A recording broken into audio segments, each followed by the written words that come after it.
বেশি জান্নাতে যাবে? কোন জিনিস মানুষকে জান্নাতে বেশি নিয়ে যাবে? নবী বললেন তাকওয়াল্লাহ, আল্লাহর ভয় তোমাকে বেশি জান্নাতে নিয়ে যাবে। তোমার মধ্যে যদি আল্লাহর ভয় থাকে তুমি অবশ্যই তুমি জান্নাত যাবে। তোমার ভয় যদি থাকে, আমি যেখানে গুনাহ করি না গুনাহ আল্লাহ দেখতে আছে, কেউ দেখে নাই, অন্ধকারে বাগানে অন্ধকারে কোন গুনাহ করতে আছে, আর মনে যদি থাকে কেউ তো নাই, কেউ তো দেখেন, আল্লাহ দেখতে আছেন, মাটি দেখতে আছে, মাটিকে আল্লাহ সিসি ক্যামেরা লাগিয়ে দিয়েছে। মাটি এত পাওয়ারফুল জিনিস, আপনার জীবনের সমস্ত কিছু ধরে রেখেছে, সব সাজিয়ে সাজিয়ে ধরে রেখেছে। কিয়ামতের মাঠে আপনাকে দেখিয়ে দেওয়া হবে। আল্লাহু আকবার।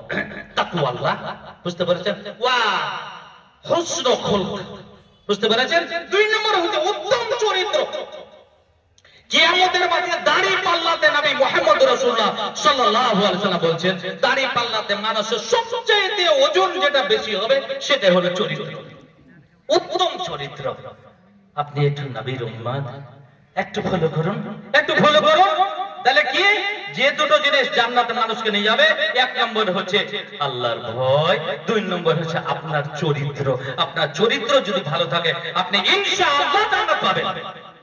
আর 2 নম্বরে ওয়াসুইলা রাসূলুল্লাহ সাল্লাল্লাহু আলাইহি ওয়াসাল্লাম আন আকতারে মা ইউদখিলুন নার, মা ইউদখিলুন নাসা আন-নার,